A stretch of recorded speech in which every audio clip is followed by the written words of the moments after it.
Hello and welcome. स्वागत है आप सभी का समाचार पल्स चैनल पे। आज की तारीख है 5 मार्च और देख लेते हैं न्यूज़ एडिटोरियल में क्या कुछ इम्पोर्टेंट है एग्जाम पॉइंट ऑफ व्यू से। सबसे पहले हम बात करेंगे क्या एडिटोरियल आज हम डिस्कस करने वाले हैं। आई मीन कौन कौन से आर्टिकल इम्पोर्टेंट है एग्जाम पॉइंट ऑफ व्यू से। तो सबसे पहले आप देखो, ये जो पहला आर्टिकल है द हिंदू का, वो है संदेश खाली से संबंधित। क्या आपको लगता है कि यूपीएससी या कोई भी पीसीएस जो परीक्षा होती है उसमें पॉलिटिकल क्वेश्चन पूछेंगे? बीजेपी और टीएमसी की लड़ाई से क्वेश्चन आएगा? नेवर। तो ये हमारे एग्जाम पॉइंट ऑफ व्यू से बिल्कुल भी इम्पोर्टेंट नहीं है ना। हम दूसरे आर्टिकल की बात करें तो ये जो आर्टिकल हम डिस्कस करने वाले हैं वो रशिया और नॉर्थ कोरिया के रिलेशन के से संबंधित है। तो देखो, ये आईआर से संबंधित है आर्टिकल, लेकिन आईआर का सिलेबस क्या कहता है? सिलेबस ये कहता है कि इंडिया जिस संस्था से रिलेटेड है या जिस कंट्री से जिनके रिलेशन इंडिया के रिलेशन है वो इम्पोर्टेंट है। बट एज सच ये हमारे लिए बहुत ब्रीफ में जानना इम्पोर्टेंट नहीं है। बट चूंकि इंडिया और रशिया का आपस में एक अच्छा रिलेशन है और ये जो पूरा का पूरा फिनोमेना चल रहा है ये एशियन रीजन में चल रहा है, तो दैट्स वाई ये हमारे लिए इम्पोर्टेंट है। जो इम्पोर्टेंट पॉइंट है उसे डिस्कस करेंगे। नो, ये जो आर्टिकल है ये भी कर्नाटका और कांग्रेस की पॉलिटिक्स से संबंधित है, तो नहीं डिस्कस करेंगे ये आर्टिकल ना। मैं जो है करंट अफेयर की जो क्लास होगी उसमें डिस्कस करूंगी कि इसमें स्टैटिक फैक्ट बहुत सारे हैं। कैंसर और सर्वाइकल कैंसर से संबंधित, वैक्सीन से संबंधित ये आर्टिकल है, तो इसके कुछ पॉइंट्स इंपॉर्टेंट है जिसे मैं डिस्कस करूंगी। और यहाँ पे देखो, ये जो आर्टिकल है ना ये डब्ल्यूटीओ से संबंधित है। डब्ल्यूटीओ का क्या रिलेवेंस है now a day, that is important for us and that I will discuss. जो रिलेवेंट पॉइंट होंगे ना, यहाँ पे फीमेल के राइट से संबंधित आर्टिकल है। वुमेन का क्या राइट है, स्पेसिफिकली जो सरनेम होता है, मिडिल नेम होता है, उससे संबंधित आर्टिकल है। दिल्ली हाई कोर्ट से संबंधित, तो इसे हम डिस्कस करेंगे। तो लेट्स बिगिन। देख लेते हैं। देखो, जो पहला आर्टिकल है जिसके बारे में मैंने बताया है, जो नॉर्थ कोरिया एंड रशिया से संबंधित है, तो इस आर्टिकल में ना देखो क्या इंपॉर्टेंट पॉइंट है उसे हम देख लेते हैं। जो स्पेसिफिकली जो एनर्जी लिंक वाला पॉइंट है ये इंपॉर्टेंट है। अब देखो, सबसे पहले हम लोग समझते हैं ना कि रशिया एक वॉर को फेस कर रहा है और रसिया जो है वो P5 मेंबर नेशन का भी सदस्य है। P5 मतलब परमानेंट 5, जो यूएन सिक्योरिटी काउंसिल में परमानेंट मेंबर है, उसका सदस्य है। तो बहुत ही इम्पोर्टेंट हो जाता है ये। और ये वॉर जो है लगभग 2 साल से ऊपर चल रही है, 2 साल पार हो गया है। एक अच्छी बात मैं बताती हूँ आपको जो कि न्यूज़ में चल रही है अभी ना। इस आर्टिकल से हटके एक पॉइंट मुझे अभी याद आ गया, बिकॉज अभी न्यूज़ में मैंने देखा। देखो हुआ क्या है ना, जो जर्मनी है, राइट, जो जर्मनी जिसके बारे में हमने डिस्कस किया था कि जर्मनी इकोनॉमिकली कैसे वाइब्रेंट हो चुका है, जापान को सरपास करके वो थर्ड नंबर पे पहुंच चुका है। कारण टेक्निकल है, वो कुछ दिनों की बात है, लेकिन बात अभी जो है वो ये है कि जर्मनी का इन्वॉल्वमेंट देखने को मिला यूक्रेन वॉर में। यूक्रेन को उकसाने में जर्मनी का किस तरीके का हाथ है, तो उसके जो डिफेंस के वीडियोस थे, ऑडियो मैसेज था, वो सब चीज़ जो है वो रशिया के हाथ लग गया और रशिया ने इसे जो है पब्लिक डोमेन में रख दिया। तो इससे ना जर्मनी की बहुत हु एंड क्राई हो रही, मतलब मार्केट में बहुत क्रिटिसाइज किया जा रहा है जर्मनी के इस स्टेप को। तो ये अच्छी न्यूज़ नहीं है जर्मनी के जो है मतलब इमेज को लेकर के ना। हम आर्टिकल की बात करें तो जो नॉर्थ कोरिया है, आपको पता है नॉर्थ कोरिया एशिया के अंदर या पूरे वर्ल्ड के अंदर एक बहुत ही ना अलग तरह की कंट्री, जिसकी बहुत ओपन रिलेशन नहीं है बहुत सारी कंट्री के साथ। और वैसे कंडीशन में जब एक permanent member P5 member nation जब रिलेशन एस्टेब्लिश करता है तो उसके बहुत मायने निकल के आते हैं। देखो, अ, अब चूंकि ये वॉर के बीच में ये रिलेशंस डेवलप्ड हो रहा है तो इसके क्या सिग्निफिकेंस है, ये क्या चीज़ को एक्सेलरेट करता है इन दोनों देश के बीच में जो इतना डीप टाई हो रहा है। वो ऑब्वियस सी बात है, इकोनॉमिक कोलैबोरेशन इन दोनों देश के बीच में बढ़ने वाला है या बढ़ रहा है ना। इकोनॉमिक कोलैबोरेशन में हम देखेंगे, देखो जो जो नॉर्थ कोरिया है ना, बेसिकली इसके ना बहुत सारे इकोनॉमिकल रिलेशन चाइना से हैं। आज भी नो कि चाइना और रशिया फ्रेंड है, दोनों ही कम्युनिस्ट कंट्री हैं, राइट। और दोनों आपस में अच्छे फ्रेंड हैं। इवन रसिया का तो इंडिया से बहुत अच्छा दोस्ती है। बट आप समझ रहे हो कि इंडिया और चाइना का आपस में रिलेशन नहीं है, राइट, ऑल्दो दोनों बॉर्डर शेयरिंग नेशन है। अब यहाँ पे देखो, डिप्लोमेटिक इंगेजमेंट्स, जैसे ये जो मैंने आपको बताया ना, ये डिप्लोमेटिक इंगेजमेंट का एक अलग रूप हमें देखने को मिलेगा। और स्ट्रेटेजिक कॉपरेशन, और स्ट्रेटेजिक कॉपरेशन अब देखो कैसे होता है कि जो साउथ कोरिया है ना, साउथ कोरिया और नॉर्थ कोरिया इन दोनों के आपस में बनती नहीं, क्योंकि दोनों कंट्री पार्टीशन हुआ था, दोनों ही कंट्री पहले एक था। तो साउथ कोरिया का अच्छा रिलेशन ना इंडिया से है जो नॉर्थ कोरिया इसका अच्छा रिलेशन चाइना से है और चाइना का अच्छा रिलेशन पाकिस्तान से है। साउथ कोरिया का अच्छा रिलेशन इंडिया से है और इंडिया का अच्छा रिलेशन रसिया से है। समझ में आ गया इक्वेशन? बस यही इक्वेशन बैलेंसिंग करने में हमें जो है इस आर्टिकल को अच्छे से समझना है और हमारी जो गवर्नमेंट होगी वो भी इसी सूत्र को आगे देखते हुए आगे अपने स्टेप्स लेंगे। तो हमें यहाँ पे देखना है कि इनके बीच में जो स्ट्रैटेजिक कॉपरेशन होगा वो किस रिगार्डिंग होगा। रशिया और जो नॉर्थ कोरिया है इनके इनके जो इंटेंसिफाइड एरिया है, स्पेसिफिकली पार्टनरशिप को लेकर के जो सेंसिटिव जोन है, सेंसिटिव जोन में आर्म्ड का ट्रेड आता है मैंने, क्योंकि नॉर्थ कोरिया एक बहुत ही ऐसा देश है जो आए दिन मिसाइल का जो है वो मिसाइल का टेस्टिंग करते रहता है कि किस तरह की मिसाइल वो बना रहा है जो वर्ल्ड को तबाह कर सके। राइट। तो इनके अलग ही नखड़े हैं कह सकते हैं, शॉर्ट ऑफ उनके अलग तरह का, मैंने उनका हेजेमोनी अलग है देश के अंदर भी। वहाँ के लोग जो है बेसिक उनके, आपने सुना होगा कि कैसे वहाँ के लोग जो है सरवाइव करते हैं, इतना लिमिटेड रिसोर्सेज उनको दिया जाता है। इवन जैसे हमें राइट है कि आज मैं जो मुझे लग रहा है कि एडिटोरियल डिस्कशन करना चाहिए तो मैं कर सकती हूँ, क्या वहाँ के लोगों को ये राइट है? नहीं है राइट। तो बहुत लिमिटेड राइट के साथ वो जी रहे हैं। मिलिट्री कॉपरेशन इन दोनों के बीच में, ये भी कंसर्निंग विषय है।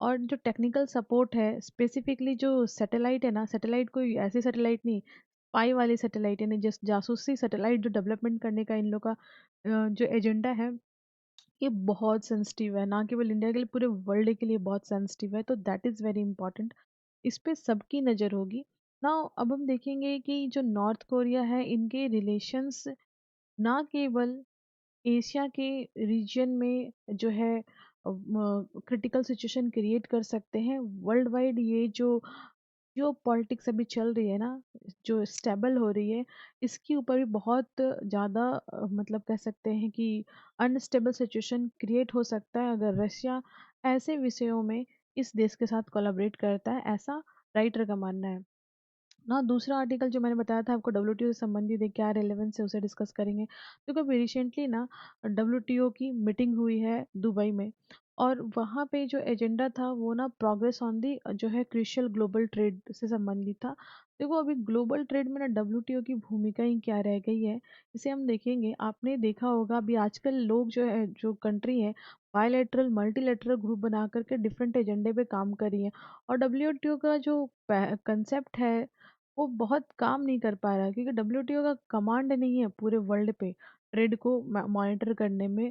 अब एक हाल फिलहाल में हमने एग्जांपल देखा ना, जो रेड सी में क्राइसिस हो रहा है, कंट्री वॉर में है, सप्लाई चेन डिस्टर्ब हो रहा है, डब्ल्यूटीओ एज अ बॉडी को इनिशिएटिव लेना चाहिए, बट कोई स्टेप नहीं है। अब देखो क्या चैलेंजेस फेस हो रहे हैं राइट नाउ, अभी देखेंगे तो ग्लोबल ट्रेड में अब देखो जो सिग्निफिकेंट चैलेंज हो रहे हैं, बेसिकली शिपमेंट का रूट जो है वो हमारे लिए एक चैलेंजेस है। अभी देख सकते हैं डब्ल्यूटीओ इसे सॉल्व नहीं कर पा रहा है। सप्लाई चेन का भी एक जो है क्राइसिस क्रिएट होता है, जब रूट बाधित होते तो सप्लाई चेन बाधित होता है, और सप्लाई चेन ही तो प्रोवाइड करना डब्ल्यूटीओ का काम था, जो वो नहीं कर पा रहा। तो यहाँ पे जो अप्रोच है डब्ल्यूटीओ का वो तो बिल्कुल ढीला है, और डब्ल्यूटीओ के जो मेंबर नेशन है वो भी इसमें कुछ खास नहीं कर पा रहे हैं ना। अगर हम बात करें इंडिया की, बात करें तो इंडिया के लिए देखो कुछ की इश्यूज हैं डब्ल्यूटीओ से संबंधित, जैसे कि डब्ल्यूटीओ का जो सब्सिडरी के लिए जो एक तरह का रिस्ट्रिक्शन है कि जो डेवलप्ड कंट्री है वो अपने देश में एग्रीकल्चर के लिए 5% सब्सिडी दे सकते हैं, और डेवलपिंग नेशन जो है वो 10% सब्सिडी दे सकते हैं। जब मैं इकोनॉमी रिलेटेड चीज़ों को पढ़ाऊंगी राइट, तो उस समय हम लोग डब्ल्यूटीओ के ब्लू बॉक्स, अम्बर बॉक्स, ग्रीन बॉक्स, ये सबको पढ़ेंगे तो उसमें हमें मिलेगा ये। तो देखो उसमें क्या है ना, इंडिया को बहुत प्रॉब्लम हो रही है, और मतलब डब्ल्यूटीओ में इवन केस चल रहा है इंडिया के सब्सिडीज को लेकर के, और केस लड़ने वाला कोई और नहीं बल्कि ये कनाडा और यूएस है। समझ गए ना। अभी यहाँ पे हम देखेंगे कि जो डब्ल्यूटीओ है इसमें अगर हम बात करें तो ई कॉमर्स एक मुद्दा है, एक्सटेंशन होना चाहिए ई कॉमर्स, कस्टमाइज जो ड्यूटीज लग रहे हैं उसमें एग्जाम्पशंस की बात सामने आ रही है। देखो अगर आज के डेट में जैसे पूरा वर्ल्ड स्लो डाउन है ना, तो स्लो डाउन में जो ई कॉमर्स माध्यम है वो एक वाइब्रेंट तौर पे उभर के सामने आया है, जिससे बड़े बड़े सिटी में सप्लाई चेन बूस्ट हो रहा है, वर्ल्ड वाइड ट्रेड चल रहा है। लेकिन अभी हो क्या रहा है ना कि हर देश अपने देश की जो प्रोडक्ट है उसको बेचना और उसको बेचने वाले खरीदने वाले को इंसेंटिवाइज करती है। तो अगर आपको अपने देश को के प्रोडक्ट को आगे बढ़ाना है तो फॉरेन प्रोडक्ट को आपको रोकना होगा।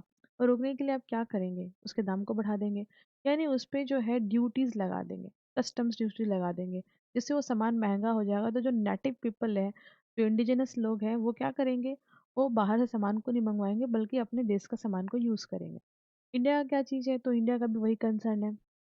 इंडिया ऑब्वियस सी बात है ये काम कर रहा है तो इंडिया कोलैबोरेट करना चाहता है, बट दोनों ही तरफ से म्यूचुअली होना चाहिए। कहने का मतलब कि जो इंडिया के गुड्स हैं उनका जो सप्लाई हो रहा है उस पे भी फॉरेन कंट्रीज जो हैं वो क्या करें, अपने टैक्स को रिड्यूस करें तो इंडिया भी रिड्यूस करेगा। बट समहाउ ये एक कहने की बात है, इंडिया का पीएलआई स्कीम वगैरह ये एग्जाम्पल है, राइट, कि इंडिया जो है फॉरेन ट्रेड जो है वो कर रहा है, बट जो इसेंशियल चीज़ें हैं जो हम देश में बना सकते हैं उस पे ज़्यादा फोकस है made in India.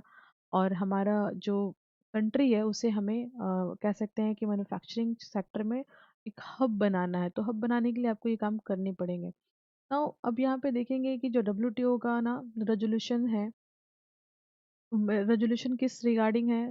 Dispute resolution, दो देशों के बीच में जो व्यापार को लेकर के डिस्प्यूट होता है वो भी कुछ खास परफॉर्मिंग नहीं कर रहा। लास्ट 4 ईयर में बहुत सारे कंट्री के बीच में डिस्प्यूट्स हुए, ट्रेड डिस्प्यूट, कुछ खास काम नहीं कर पाया। अब देखो MC 13 जो यानी 13 लिखा हुआ, ये क्या है ना, मिनिस्ट्री जो है 30 देश के मिनिस्ट्रियल का कॉन्फ्रेंस हुआ था, राइट। तो ये वही मीटिंग की बात हम कर रहे हैं, मीटिंग के ही सारे पॉइंट्स को डिस्कस कर रहे हैं, जिसमें इंडिया भी पार्टिसिपेटरी था, चाइना ही इसमें पार्टिसिपेटरी था। तो बड़े बड़े जो कंट्रीज हैं वो पार्टिसिपेटरी थे इसके, डब्ल्यूटीओ के सारे मेंबर, बट यहाँ पे 13 मिनिस्ट्री ने पार्टिसिपेट किया था। तो वही है, देखो इंडिया का फ्यूचर तो बिल्कुल डब्ल्यूटीओ के साथ, हम मुझे लगता है कि इंडिया को जो है पर्टिकुलरली एग्रीकल्चर के सेक्टर में निगोशिएट करना पड़ेगा। हमारे देश के एग्रीकल्चर कंडीशंस अलग है, हमारे देश की एग्रीकल्चर का डिमांड अलग है, राइट। तो डब्ल्यूटीओ के जो नॉर्म्स है उसे हम फुलफिल तो बिल्कुल भी नहीं कर पाएंगे किसी भी ग्राउंड पे जा करके। बट देखो डब्ल्यूटीओ का एग्रीकल्चर वाला जो पॉइंट है ना, इससे पूरे बहुत सारे कंट्री को प्रॉब्लम है। मतलब बहुत सारे कंट्री में राइट नाउ एग्रीकल्चर के लिए जो फार्मर है ना वो बैठ के प्रोटेस्ट कर रहे हैं अभी। तो अभी उन सभी को देखना पड़ेगा अपने अपने देश में। हाँ, इंडिया का कंसर्न अलग है, बिकॉज इंडिया के जो किसान है उनका डिमांड थोड़ा अलग लेवल का, ऑल्दो गवर्नमेंट जो स्टेप ले रही है वो आज भी डब्ल्यूटीओ के नियम के अगेंस्ट है। पर हमारे देश के किसान तो एक कदम आगे, वो कहते हैं डब्ल्यूटीओ को ही छोड़ दो, ठीक है। तो आगे हम बात करेंगे जो सरनेम वाला आर्टिकल था। और अब देखो क्या है ना, ये ना मामला दिल्ली हाई कोर्ट का है। दिल्ली हाई कोर्ट में एक फीमेल जिनका डिवोर्स हो गया है, तो अब उनको क्या है ना कि उनका क्योंकि शादी के बाद नाम बदल जाता है, जनरली सरनेम लग जाता है, मेल का जो सरनेम होता है वही फीमेल को अडॉप्ट करना पड़ जाता है। तो अब जो फीमेल है उन्होंने कहा है कि चूंकि हमारा डिवोर्स हो चुका है तो जो पहले का, शादी से पहले का जो उनका नाम था, जो उनका मिडिल नेम था, वो उसे वो लेना चाहती है, अडॉप्ट करना चाहती है। अब ये मामला जो है अ, ये अब कॉन्स्टिट्यूशनल मामला बन गया। डिटेल से समझेंगे, इंटरेस्टिंग आर्टिकल है और बहुत इंपॉर्टेंट भी है। देखो क्या आर्टिकल कंसर्निंग क्या है, क्यों आप मतलब अपना नाम लेना चाहते हैं या वापस नाम लेना चाहते हैं, या आपका नाम क्यों बदल जाता है, और डिवोर्स होने पे क्यों आप अपने वापस नाम की तरफ नहीं जा पाते, क्या ऑब्स्टेकल है। सबसे पहला देखो पॉइंट आता है ना, वुमेन का राइट्स। हमारे यहाँ इक्वल राइट की बात की जाती है, बट क्या इक्वल राइट होता है? नहीं हो पाता है। मेल और फीमेल के राइट्स जो हैं वो, जैसे आप देख सकते हो ना, सरनेम चेंज हो जा रहा है, तो क्या कोई मेल का सरनेम चेंज होता है? नहीं होता है, फीमेल का ही सरनेम चेंज होता है। क्या कोई ऐसा प्रावधान है कि करना ही होगा? देखो एज सच ऐसा प्रावधान नहीं है, लेकिन क्यों करना पड़ता है इसके कारण हम अभी डिस्कस करेंगे आर्टिकल के अंदर ही। देखो अभी तो होता क्या है कि जो फीमेल का राइट है, एक तो पेट्रियार्कल हमारा माइंडसेट है, तो फीमेल का ये वाला राइट तो चला ही जाता है, इसके लिए कोई नॉर्म्स बनाने की जरूरत नहीं है, माइंडसेट ही है तो मतलब चेंज तो होगा। जैसे शादी होगी तो फीमेल को ही जाना होगा, मेल थोड़ी ना आएगा। तो मैं ये फेमिनिस्ट वाली बात नहीं कर रही हूँ, मैं एक मतलब बता रही हूँ सोसाइटी हमारी कैसे चल रही है।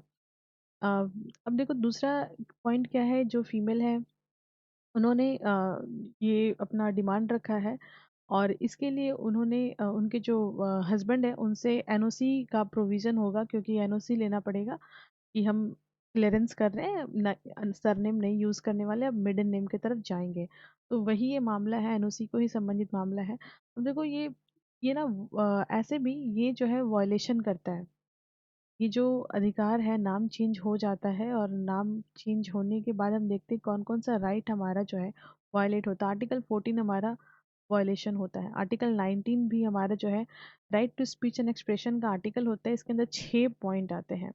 तो 6 पॉइंट में ये सारे पॉइंट कैसे रिलेटेड हैं, जैसे कि मान लीजिए आप ट्रेवल कर रहे हैं, आप कोई होटल बुक कर रहे हैं जिसमें आप हैं, आपके हस्बैंड का नाम है, आपका सरनेम आपके हस्बैंड के नाम के साथ मैच नहीं करता है। होटल वाले ना आपको बहुत मतलब अलग तरीके से ट्रीट करेंगे। अगर आप प्लेन में जा रहे हो, टिकट में भी अगर आप दिखाते हो तो नाम वगैरह का इशू आ जाता है। ठीक है, बाहर टूर पे जाने के लिए नाम के स्पेलिंग में या कुछ भी चीज़ में मिस्टेक होता है तो वो कंसिडर नहीं किया जाता है। बहुत सारे ऐसे बैंक में भी ऐसे ही होता है। ठीक है, तो बैंक में भी जॉइंट स्टेटमेंट और खाता के लिए भी कुछ कुछ ऐसे नॉर्म्स हो जाते हैं, नेम का फर्क पड़ जाता है, दिक्कत आ जाती है, क्लैरिफिकेशन देना पड़ता है। तो सरनेम सेम होने से बहुत सारी चीज़ें कम हो जाती हैं, अपने आप ही कम हो जाती हैं। तो कहीं न कहीं ये हमारे बहुत सारे अधिकारों का हनन है। आर्टिकल 21 देखो, राइट टू लाइफ डिग्निटी है। आपको सिर्फ जीवन जीने का अधिकार नहीं है, सम्मान के साथ जीवन जीने का अधिकार है। और सम्मान में आपका नाम भी आता है। किसी भी मनुष्य का जो नेम है वो उसके लिए यूनिक है, वो उसका आइडेंटिफिकेशन है। उसको ज़रूरत नहीं है जो बर्थ के साथ उसको नाम मिला उसमें एडिशनली कोई नाम जोड़ने का। तो ये एक आइडेंटिफिकेशन का मामला भी है।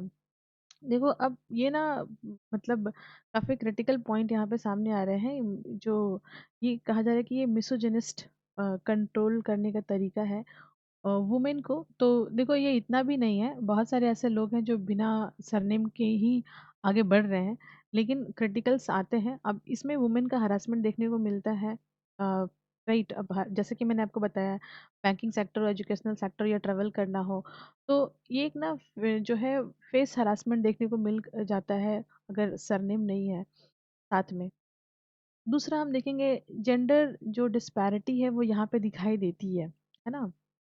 क्या दिखाई देती है कि मेल का ही सरनेम यूज होगा, फीमेल का नहीं। तो एक जेंडर लेवल पे देखा जाए तो ये आप पॉइंट को लिख सकते हो कि ये जेंडर डिस्पैरिटीज का एक अच्छा एग्जाम्पल हमारे यहाँ ये है। देखो यूएन का भी जो रेजोल्यूशन है वो भी जेंडर इक्वालिटी का है। इवन जो हमारा सस्टेनेबल डेवलपमेंट गोल है उसमें भी ना जेंडर इक्वालिटी की बात की जाती है। जो 17 गोल्स हैं उसमें भी जेंडर इक्वालिटी का पॉइंट आता है। तो इस पे काम करने की आवश्यकता आई थिंक। और वैसे भी हमारे यहाँ फीमेल के लिए जो मतलब बिल पास हुआ है रिजर्वेशन के लिए, नाउ बहुत सारी चीज रिफॉर्म्स हो रहे हैं। तो जो फीमेल है उनके नाम पे जो किसान है, मतलब जो किसान होते हैं जनरली ज़मीन वगैरह मेल के नाम पे होती है। तो ये गवर्नमेंट का अप्रोच चल रहा है कि वुमेन के नाम पे हो तो उनको बहुत सारे जो है फ़ायदे मिल जाते हैं सरकारी योजनाओं के। तो दैट यहाँ भी सरकार को चाहिए कि कुछ इसके लिए हार्ड एंड फास्ट नॉर्म्स बनाएँ। जैसे कि हमने देखा है कि फादर के प्रॉपर्टी में तो वुमेन का राइट होता है, तो क्यों नहीं फादर का ही सरनेम होल्ड किया जाए वुमेन के द्वारा फॉर फ्यूचर।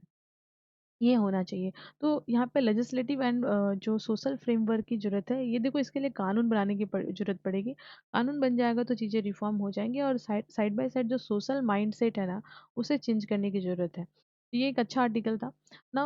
अब हम देखेंगे पाकिस्तान से संबंधित क्या आर्टिकल है। देखो, पाकिस्तान के अंदर जो गवर्नमेंट बनी, मतलब एक तरह से कह सकते हैं कि हंग असेंबली साबित हुई। मतलब किसी भी पार्टी को फुल मेजोरिटी नहीं मिली, बिना कोलैबोरेशन के कोई पार्टी सरकार नहीं बना सकती है। अब न्यू न्यू पीएम वहाँ पे इलेक्ट हो चुके हैं, जो एक तरह से हम कह सकते हैं कि पुराने ही पीएम का फेस रिपीट हुआ है। कितने परफॉर्मिंग होंगे इंडिया के लिए, वर्ल्ड के लिए क्या कर पाएंगे, वो इम्पोर्टेंट है। देखो मेरा ना उद्देश्य सिंपल ना चीज़ों को समझना, ग्रैब करना है। बहुत फनी बनाना, इंडिया पाकिस्तान का मुद्दे को लेकर के इतना कुछ कर देना कि एकदम नेम फेम कमाया जाए, इतना मुझे मुझे बहुत वो नहीं है। मतलब एज अ, आप सोचिए जब आप पढ़ रहे हो तो आप यूपीएससी क्लियर करने के लिए पढ़ रहे हो, पीसीएस क्लियर करने के लिए पढ़ रहे हो, दैट सिंपली मीन्स कि ऑफिसर बनने के लिए आप कर रहे हो। तो आपको ऐसे छोटे छोटे चीज़ों से प्रभावित होने की जरूरत नहीं, बल्कि उनके डेप्थ में जाकर समझने की जरूरत है। ठीक है, तो इसको फनी वे में नहीं लेते हुए कि इंडिया पाकिस्तान में ये चल रहा है, ये चल रहा है, और एकदम पूरा चल रहा है सोशल मीडिया पे, वैसा नहीं करना है। और आपको भी अपने माइंड को चेंज करना है। अगर आपको बनना है, ब्यूरोक्रेट बनना है, तो आपको ब्यूरोक्रेट की तरह सोचना पड़ेगा। तो लेट्स बिगिन।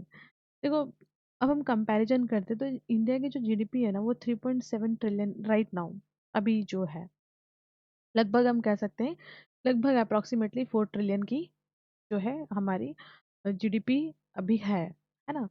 जो कि वहाँ के जीडीपी से ना 10 टाइम्स बड़ी है। ठीक है, वहाँ पे ना $350 बिलियन की। तो अब समझो, समझ रहे हो ना, बोलने की जरूरत नहीं है, $350 बिलियन की है, हमारे यहाँ ट्रिलियन डॉलर में। 10 टाइम्स उनसे बड़े हैं। नाउ 10 टाइम्स बड़े हैं इकोनॉमिकली, ठीक है, और ज्योग्राफिकली तो बड़े ही हैं। और देखो दोनों ही देश ना एक साथ आज़ाद हुआ, लेकिन दोनों ही देश की इकोनॉमिक कंडीशन कैसे कैसे है, के पीछे कारण है ना। कारण क्या है, हमारे यहाँ ना पावर का ना पीसफुल ट्रांसफर हुआ है आज तक। कोई भी पार्टी अगर चुनाव हारी है तो उन्होंने सत्ता का ना शांतिपूर्वक जो है स्थानांतरण किया है, बट पाकिस्तान में ऐसा नहीं हुआ।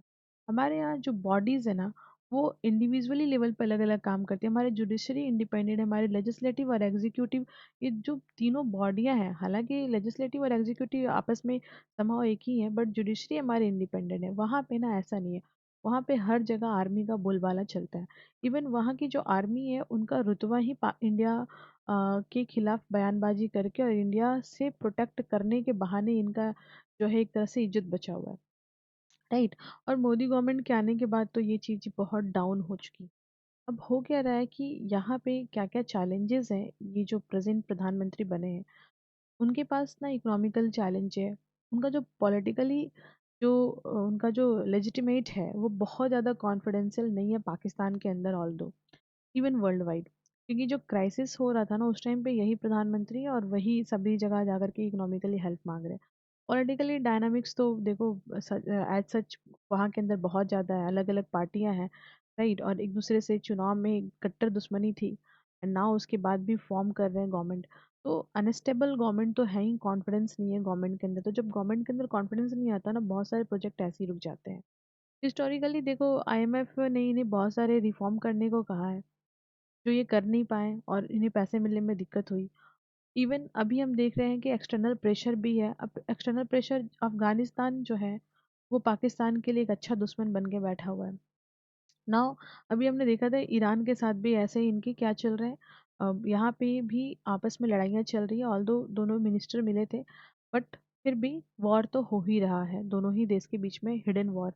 अब देखो अदर क्या है प्रॉब्लम है यहाँ पे, देखो यूएस का भी एक है। यूएस के साथ भी जो इंडिया और चाइना का अ, और यूएस का एक एंगल भी देखने को मिलता है। देखो यूएस और चाइना का अच्छा बनता नहीं है, लेकिन चाइना का बहुत सारा इन्वेस्टमेंट पाकिस्तान के अंदर है, और इंडिया जो है एक न्यू पार्टनर और स्ट्रांग पार्टनर के तौर पे यूएसए का अलायंस बनता जा रहा है। तो यहाँ भी एक ट्रबल देखने को मिलता है जो जो पाकिस्तान के लिए चैलेंजिंग है। इंडिया का एंगेजमेंट क्या है, तो देखो इंडिया का एंगेजमेंट ना, जो कभी पाकिस्तान के दोस्त हुआ करते थे, राइट नाउ अभी वो इंडिया के दोस्त हैं। जैसे कि जो गल्फ नेशन हो गए, सऊदी अरेबिया हो गया, यूएई हो गया, ये इंडिया के स्ट्रॉन्ग फ्रेंड बन के उभरते हुए सामने दिखाई दे रहे हैं। वाइल वन टाइम ये पहले पाकिस्तान के फ्रेंड हुआ करते थे। तो ये भी एक तरह का थ्रेटनिंग कंडीशन क्रिएट हो रहा है पाकिस्तान के लिए, जिसे टैकल करना पाकिस्तान के न्यू प्रेसिडेंट, न्यू पीएम के लिए बहुत चैलेंजिंग होने वाला है।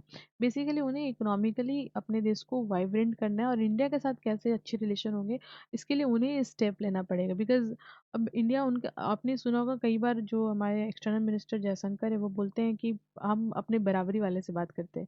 मतलब आप समझ रहे हो कि इंडिया तो अब कोई इनिशिएटिव नहीं लेने जा रहा, बिकॉज कोई नीड नहीं है उनसे टॉक करने की। और आर्टिकल 370 हटने के बाद तो बिल्कुल भी जरूरत नहीं है। और आर्टिकल 370 हटना 2019 की जो घटना है उसके बाद तो पाकिस्तान के अंदर, मतलब वहाँ के जो पीएम है वो आए दिन यही बात अब कहते हैं। पहले तो कहते थे कि कश्मीर, आज़ाद कश्मीर हमारा है, उसको लेंगे, राइट। और अभी तो वो कहते हैं कि ये जो कॉन्स्टिट्यूशन रिफॉर्म हुआ इसे वो बैक करवाएंगे। ना हम बात करने वाले हैं इंडिया का नेट जीरो गोल। ये बहुत इंपॉर्टेंट आर्टिकल है, क्योंकि मैंने आपको बताया ना सर्वाइकल कैंसर वाला आर्टिकल छोड़ के मैं ये एक अलग से इंडियन एक्सप्रेस का आर्टिकल डिस्कस कर रही हूँ। पीवीआई आर्टिकल है ये, बहुत सारे क्वेश्चन यहाँ से बनेंगे। देखो इंडिया का एजेंडा है 500 गीगावाट नॉन फॉसिल फ्यूल 2030 तक बनाने का। ये बहुत बिगेस्ट एजेंडा है और अभी चल रहा है 2024। तो रिसेंट 15-16 सालों में ही गवर्नमेंट को इतने बड़े प्रोजेक्ट पे काम करना है। क्या ऑब्स्टेकल आएंगे नेट जीरो बनने में हमारे सामने? देखो जो बेसिकली चीज़ है ना वो है क्रिटिकल मिनरल्स का। क्योंकि जो नेट जीरो में बनना है वो क्रिटिकल मिनरल्स और रेयर अर्थ मैटर जो होते हैं उनका यूज़ करके ये हो पाएगा। अब उसके लिए ना गवर्नमेंट ने 2 स्टेप ले लिया है पहले ही। लास्ट ईयर 2023 में गवर्नमेंट ने 30 क्रिटिकल मिनरल की लिस्टिंग की थी। अब ये क्रिटिकल मिनरल क्या होता है इसे डिस्कस करेंगे। दूसरा जो स्टेप लिया था गवर्नमेंट ने वो है प्राइवेट सेक्टर का इन्वेस्टमेंट जो है क्रिटिकल मिनरल्स के कि मतलब क्या बोल सकते हैं, जो क्रिटिकल मिनरल्स है उनके माइनिंग के लिए, उनको खोजने के लिए ऑक्शन किया गया था। 20 ब्लॉक को प्राइवेट सेक्टर के हाथों में दिया गया था, ऑक्शन के थ्रू दिया गया था।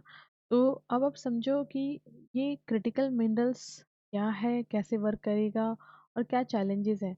तो क्रिटिकल मिनरल्स यानी रेयर अर्थ में जो मिनरल्स होते हैं वो मिनरल्स होते हैं ना जो बहुत कम पाए जाते हैं अर्थ के अंदर, और जिनके अंदर बहुत पोटेंशियल होती है ऊर्जा जनरेट करने की, एनर्जी जनरेट करने की। तो एज सच ना क्रिटिकल मिनरल का ना कोई पर्टिकुलर डेफिनेशन नहीं है, ध्यान रखिएगा। क्रिटिकल मिनरल का कोई पर्टिकुलर डेफिनेशन नहीं है, डिफरेंट कंट्री का डिफरेंट डेफिनेशन है। क्या है, जैसे यूएसए का कहना है कि 50 मिनरल्स को क्रिटिकली या रेयरर अर्थ मिनरल्स माना जाता है, वाइल जापान कहता है कि 31 है। तो इंडिया ने भी अपना कर दिया, इंडिया ने भी 30 मिनरल्स को क्रिटिकल मिनरल्स जो है माना है, और उन इनकी लिस्टिंग भी की है। ये 30 मिनरल्स जो मिलते हैं हमारे कुछ राज्यों को आइडेंटिफाई किया गया, जैसे कि बिहार है, गुजरात है, झारखंड है, उड़ीसा है, तमिलनाडु है, यूपी है, छत्तीसगढ़, जम्मू एंड कश्मीर रिसेंटली। ठीक है, तो ये हमारे वो मोस्ट इम्पॉर्टेंट स्टेट है जहाँ पे हम कह सकते हैं कि जो 30 क्रिटिकल मिनरल्स है वो पाए जाते हैं। अब इनकी यहाँ पे माइनिंग करने के लिए पहले तो मिनरल को आइडेंटिफाई करना फर्स्ट स्टेप। दूसरा है कि माइनिंग करने के लिए 20 जो ब्लॉक है उसका जो है नीलामी यानी एक्वेशन किया, ऑक्शन कर दिया गया है प्राइवेट सेक्टर्स को, और वो इसको एक्सप्लोर करेंगे ना। देखो, आज के डेट में अगर हम बात करें क्रिटिकल मिनरल्स का यूज करके हम डीकार्बनाइजेशन की तरफ तो बढ़ सकते हैं, क्योंकि नेट जीरो का मतलब तो वही है ना कि कार्बन को छोड़ देना। तो डीकार्बोनाइजेशन की तरफ तो बढ़ सकते हैं, जिसमें हमें देखना पड़ेगा कि बेसिकली जो फर्टिलाइजर सेक्टर है, कंस्ट्रक्शन सेक्टर है, ठीक है, और जो हमारे इंडस्ट्रीज है, ट्रांसपोर्ट है, इलेक्ट्रॉनिक्स, कम्युनिकेशन है, डिफेंस है, राइट, इन सभी सेक्टर में हमें डिकार्बनाइज होना है। इसके लिए हम क्या कर रहे हैं, बेस्ट वे है कि हम सोलर, जो हमारा फोटोवोल्टाइक सेल होता है उसका यूज़ करें, यानी सोलर पैनल का यूज़ करके हम यहाँ पे आगे बढ़ने की कोशिश कर रहे हैं, इन एनर्जी से लेकर के इंफ्रास्ट्रक्चर और या जो हमारा इलेक्ट्रॉनिक्स गैजेट्स है, राइट, या फिर ट्रांसपोर्ट सेक्टर में जैसे ई व्हीकल्स वगैरह का यूज़ करके, और इलेक्ट्रिसिटी के लिए हम सोलर पे डिपेंड होते जा रहे धीरे धीरे। विंड एनर्जी का भी प्रयोग किया जा रहा है। लेकिन अभी देखो, जो फॉसिल फ्यूल है ना उसको अचानक से छोड़ पाना तो मुश्किल ही है। अब इस पे गवर्नमेंट काम कर रही है, लेकिन हम देखेंगे कि कैसे हमें इसको और आगे बढ़ाना पड़ेगा। अगर हम बात करें ना, तो इलेक्ट्रिक कार के लिए 6 टाइम नीड पड़ने वाली है, 6 टाइम जरूरत पड़ने वाली मिनरल इनपुट की। अगर हम आज के डेट में जितने एनर्जी का यूज़ करके कार चलाते हैं, मिनरल का यूज़ करेंगे तो 6 टाइम्स जो है हमें इनपुट देना पड़ेगा। आज के डेट में जो हमारी जो कारें हैं, ये जो गाड़ियां हैं उनको चलाने के लिए, मतलब काफ़ी ज़्यादा एनर्जी की रिक्वायरमेंट पड़ेगी। और जो इंटरनेशनल एनर्जी एजेंसी है, जिनकी मीटिंग हुई थी पेरिस में, पेरिस एग्रीमेंट जिसे हम कह सकते हैं, तो उसमें भी इस चीज़ पे फोकस किया गया था, और ये बात सामने आई थी कि आने वाले 2 दशकों में 40% जो है ना वो कॉपर रेयर अर्थ मेटल की अगर हम बात करें तो उसके ऊपर डिपेंडेंसी बढ़ने वाले, 60 to 70% निकेल के ऊपर, 90% कोबाल्ट के ऊपर और लिथियम के ऊपर हमारी जो डिपेंडेंसी पूरे वर्ल्ड वाइड की बढ़ने वाली है। अब यहाँ पे हम देखेंगे क्लाइमेट चेंज जो हमारा गोल है उसे अगर मीट करना है 2040 तक, तो हमें इस ग्राउंड पे वर्क करना पड़ेगा। ठीक है, वर्क तो करना पड़ेगा, लेकिन क्या रेयर अर्थ मेटल सभी देश में है? आंसर है नो, हर देश में नहीं है, और इक्वली डिस्ट्रीब्यूटेड तो बिल्कुल भी नहीं है। यानी जिस देश में है रेयर अर्थ मेटल उसी देश का फ्यूचर ब्राइट है, कह सकते हैं। अब देखो, ये जो रिसोर्सेज है बेसिकली अगर हम बात करें लिथियम की, तो लिथियम बहुत इंपॉर्टेंट हो जाता है बैटरी के पॉइंट ऑफ व्यू से। लिथियम, कोबाल्ट, ये सब रेयर अर्थ मेटल है, और वर्ल्ड में 3 ही प्रोड्यूसिंग कंट्री है जो वर्ल्ड वाइड पूरे विश्व का 3/4 जो है वो सप्लाई यहीं से होता है। जैसे ऑस्ट्रेलिया है, उसमें 55% लिथियम पाया जा रहा है। चाइना में 60% के आसपास रेयर अर्थ मेटल लिथियम पाया जा रहा है। जो डीआरसी है यानी डेमोक्रेटिक रिपब्लिक ऑफ कांगो है, वहाँ पे 70% के आसपास कोबाल्ट पाया जा रहा है। इंडोनेशिया में 35% निकेल है। चाइना में अगेन 30% कॉपर रिजर्व है। और चाइना में तो खैर रेयर अर्थ मेटल्स बहुत सारे, यूएसए में बहुत सारे हैं। और जो अफ्रीकन नेशन है ना, जैसे डीआरसी वगैरह हो गया, बहुत हेवी अमाउंट में यहाँ पे जो है आपके रेयर अर्थ मेटल पाए जा रहे हैं, और इनका जो माइनिंग है वो भी चाइना के द्वारा बहुत ज़्यादा किया जा रहा है अपने जो अफ्रीकन नेशन है उसके अंदर। इंडिया भी उसमें पार्टिसिपेट कर रहा है, बट इंडिया को बहुत लिमिटेड एक्सेस मिल पा रहा है जस्ट बिकॉज ऑफ चाइना का इंटरफेरेंस, और इंडिया की कंपनी वहाँ पे स्ट्रगल कर रही है। नाउ यहाँ पे हम देखेंगे कि जो चाइना है उसमें 35%, अगर हम देखें पूरे वर्ल्ड का निकेल, 70% के आसपास लिथियम, कोबाल्ट 90% है। और यही कारण है कि चाइना जो है मैन्युफैक्चरिंग सेक्टर में बहुत ही ज़्यादा आगे है। अगर हम बात करें चाइना का अगर हम देखें कि चाइना के अलावा अगर ऑस्ट्रेलिया की बात कर ले, चिले, इंडोनेशिया, डीआरसी, ये सब जैसे कि मैंने आपको बताया कि ये सब भी काफ़ी ज़्यादा स्ट्रॉन्ग, इनके पास भी जो रेयर अर्थ मेटल्स हैं वो हैं, जिसके कारण ये ना बैटरी बहुत अच्छा बना पा रहे हैं। और इनकी बैटरी के कारण जो है इलेक्ट्रिक व्हीकल्स के सेक्टर में, इलेक्ट्रॉनिक्स गैजेट के सेक्टर में ये काफ़ी वाइब्रेंट होते जा रहे हैं। ना अगर हम बात करें, चाइना का मोनोपोली इसी कारण से क्रिएट हो चुका है, जापान हो गया, यूएसए हो गया, राइट, ये सब इनके पीछे है, और इंडिया लैग कर रहा है इस पॉइंट पे, बिकॉज हमारे पास अभी हमने आइडेंटिफाई किया, उसे हमें एक्सप्लोर करना है, फिर हमें उसे एक्शन में लाना है। नाउ हम बात करेंगे, ये एमएसपी का मतलब वो एग्रीकल्चर वाला नहीं है, ये मिनरल सिक्योरिटी पार्टनरशिप है जो कि यूएस के द्वारा लीड किया जाता है। और इसका भी वही एम है कि जो मिनरल सप्लाई चैन कंट्रीज हैं, है ना, उनका जो डोमिनियन है, चाइना का जो डोमिनियन है, उसको काउंटर करने के लिए बेसिकली ये बनाया गया था, जिसमें Australia, Canada, Sweden, Norway, right, Japan, south Korea, ये सब कंट्री आते हैं। देखो यहाँ पे साउथ कोरिया आ रहा है, ध्यान देना, अभी नॉर्थ कोरिया वाला आर्टिकल डिस्कस किया था। तो ये एक इम्पॉर्टेंट चीज़ है कि चाइना का जो बढ़ता हुआ स्टेप है, मोनोपोली होता जा रहा है, उसको काउंटर करने के लिए ही एक तरह का एमएसपी है। नाउ हम देखेंगे एमएसपी के सामने भी कंसर्न है, क्या कंसर्न है। देखो हो क्या रहा है ना, जो डीआरसी वगैरह हो गया, या जो चिले वगैरह हो गया, इंडोनेशिया वगैरह हो गया, इन सब कंट्री में ना चाइना का हेजमोनी बढ़ता जा रहा है। देख रहे हो ना, इंडोनेशिया, मालदीव वगैरह, ये सब कंट्री में चाइना कितना ज़्यादा एग्रेसिव इन्वेस्टमेंट करता जा रहा है। इवन डीआरसी वगैरह में तो बहुत इन्वेस्टमेंट चाइना कर रहा है। इंडिया के भी जो वेदांता ग्रुप वगैरह है, बहुत सारे वहाँ पे इन्वेस्टमेंट कर रही है, बट उनको एक्सेस नहीं मिल पा रहा बहुत ज़्यादा। अब यहाँ पे जो क्रिटिकल माइनिंग, जो मिनरल डिप्लोमेसी है, और उसका यूज़ करके इंडिया को 2070 तक डीकार्बनाइज होना है, 500 मेगावाट इलेक्ट्रिसिटी जनरेट करना है 2030 तक। लेट अस सी कि इंडिया कैसे इंडिपेंडेंट तरीके से इस पे वर्क कर पाएगा। इंडिया का एग्रीमेंट भी है बहुत सारे देशों के साथ, जैसे ऑस्ट्रेलिया के साथ जो हमने लिथियम और कोबाल्ट एक्सप्लोर करने की जो है वो ऐसे एक तरह से एग्रीमेंट करी है। दूसरे देशों के साथ भी हमने टेक्नोलॉजी के लिए क्रूशियल एग्रीमेंट किया है। तो भी चैलेंजेस है हमारे रास्ते में, राइट, क्योंकि इंडिया बनना चाहता है, और चाइना अभी राइट नाउ इस फील्ड में डोमिनेंस क्रिएट करके रखा है। तो इंडिया के लिए ये मार्ग जो है आसान नहीं है, ये आप चैलेंजिंग जो थ्रेटनिंग है उसमें लिखोगे।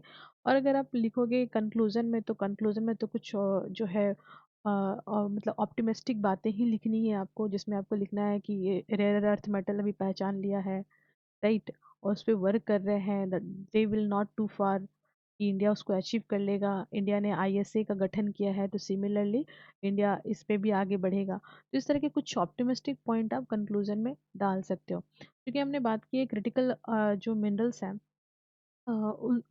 इसकी लिस्टिंग हो चुकी थी गवर्नमेंट के द्वारा, और 30 क्रिटिकल मिनरल्स है। देखो एक बार नाम देख लो, राइट, इंपॉर्टेंट है, जैसे कि एंटीमनी हो गया, ठीक है, बेरिलियम, बिस्मथ, कोबाल्ट, कॉपर, देखो कोबाल्ट, कॉपर है ना, गैलियम, ठीक है, germanium, graphite, graphite is important, right, it's a mineral.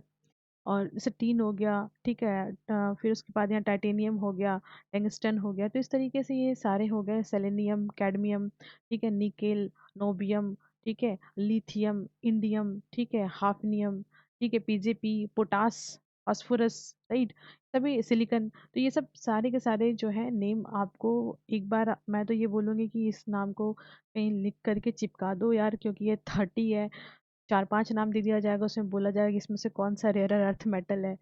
तो वो आपको कन्फ्यूजन हो जाएगा। और इसको इसको जो है किसने आइडेंटिफाई किया है, तो काबिल ने किया है, एज यू नो, खनिज विदेश इंडिया लिमिटेड।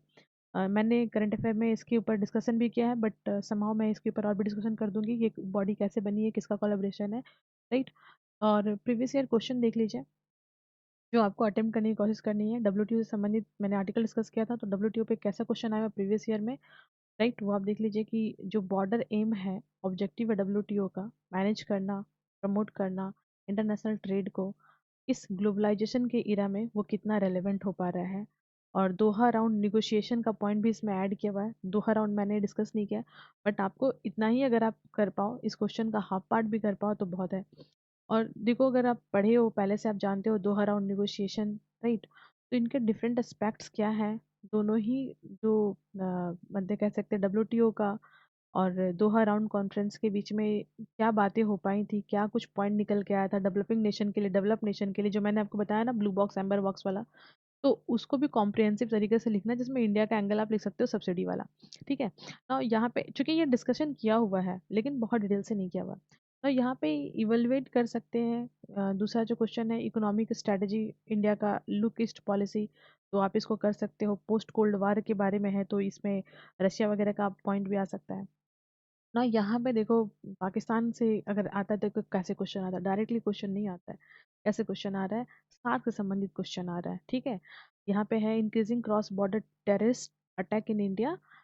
ऑब्वियस सी बात है, इंडिया के अंदर इतने सारे टेररिस्ट अटैक हो रहे हैं, जिससे क्या हो रहा है, इंटरफेरेंस हो रहा है इंटरनल अफेयर में। और बहुत सारे सेवरल मेंबर्स जो हैं स्टेट पाकिस्तान आर नॉट जो है यहाँ पे जो साउथ जो हमारा सार्क नेशन है, तो इसमें पाकिस्तान का बहुत मतलब हम कह सकते हैं कि एक ऐसा बन के देश सामने आया सार्क नेशन के मेंबर में, जो कि दूसरे देश की वैल्यू नहीं करता है। तो उस पे आपको क्या करना है, बहुत सूटेबल आंसर लिखने की कोशिश करनी है।